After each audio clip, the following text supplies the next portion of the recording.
गरीब बहू का जादुई घास का एसी। एक छोटे से गांव में सरिता अपनी बहू और अपने गरीब परिवार के साथ रह रही थी।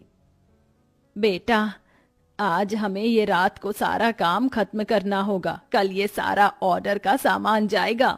माँ, मैं तो कोशिश कर ही रहा था लेकिन घास ही खत्म हो गई। अब आप ही बताओ ना, मैं क्या करूँ? हमारे पास और कोई चारा नहीं है, हमें जंगल से और घास काट कर लानी होगी। इस समय जंगल में जाने का फायदा नहीं है, कभी भी कुछ भी हो सकता है। जंगली जानवर रात के समय ही बाहर निकलते हैं। अजय बिल्कुल सही कह रहा है बहू। अरे माँ जी, हम दो लोग अगर जाएंगे तो कोई जानवर पास नहीं आएगा, और फिर इतनी जल्दी कोई जानवर हमला नहीं करता। हमें ये ऑर्डर कल देना है, आप ये भी तो सोचिए। लेकिन बहू। माँ जी, आप चिंता मत कीजिए, कुछ नहीं होगा। बस आप बच्चों के पास ही रहना और उनका ख्याल रखना। अगर ये ऑर्डर नहीं गया तो बच्चों के लिए हम गर्मी से बचने के लिए कूलर भी नहीं खरीद पाएंगे।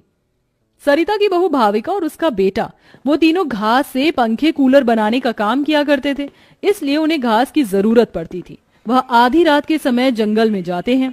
भाविका, जरा से भी हलचल हुई तो मुझे बता देना, कभी भी कुछ भी हो सकता है। ठीक है जी, मैं आपको बता दूंगी।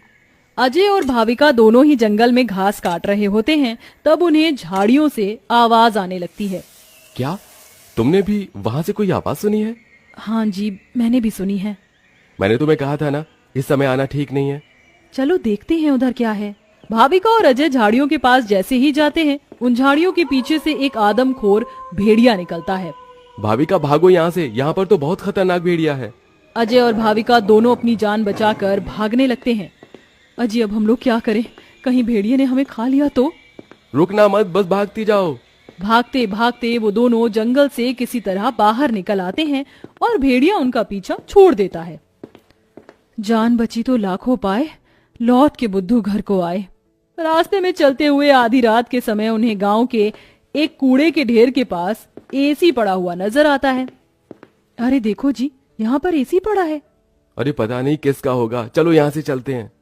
मुझे लगता है किसी ने ऐसे ही डाल दिया होगा। मैं तो कहती हूँ इसे लेकर चलते हैं। भाविका अजय को एसी ले जाने के लिए मना लेती है, जिसके बाद वो दोनों उस एसी को घर ले आते हैं। तुम दोनों तो घास लेने गए थे, ये क्या लेकर आ गए हो? ये हमें रास्ते में पड़ा मिला। जब हम कूलर पंखे बना लेते हैं तो एसी भी बना सकते हैं। इस खराब एसी को छोड़ो और ये बताओ, क्या तुम घास लेकर आई हो? सरिता के ये बोलने के बाद जंगल की दुर्घटना के बारे में दोनों बताते हैं, जिसे सुनकर सरिता हैरान रह जाती है। अच्छा, इसका मतलब बहुत बड़ी मुसीबत से बचकर आए हो तुम दोनों, और साथ में ये कचरा उठाकर ले आए।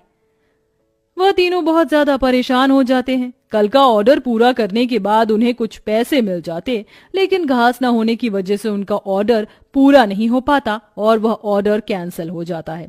अगले दिन उनके टूटे फूटे घर के अंदर धूप की किरणें आने लगती हैं, जिससे बहुत ज्यादा गर्मी हो जाती है। हे भगवान, कितनी गर्मी लग रही है, घर में पंखा भी नहीं चल रहा है। मुझे भी बहुत गर्मी लग रही है। पिताजी पिताजी, हमें बहुत गर्मी लग रही है, हमारे घर में एक पंखा भी ठीक से नहीं चलता। बेटा, थोड़ा सा सब्र रखो, कुछ दिनों में मेरे पैसे मुझे मिल जाएंगे तो मैं घर के अंदर एक अच्छा सा पंखा लगवा दूंगा। हमारा वो ऑर्डर तो कैंसिल हो गया, लेकिन सुबह में घास ले आई थी मैं। चलिए गांव वालों के कूलर और पंखे में घास लगा देते हैं, उससे कुछ तो पैसे आएंगे। हाँ, तुमने सही कहा। भाविका और अजय दोनों मिलकर पुराने कूलरों के अंदर घास लगा रहे होते हैं और यहाँ घर में राजू दिशा गर्मी से परेशान हो रहे होते हैं।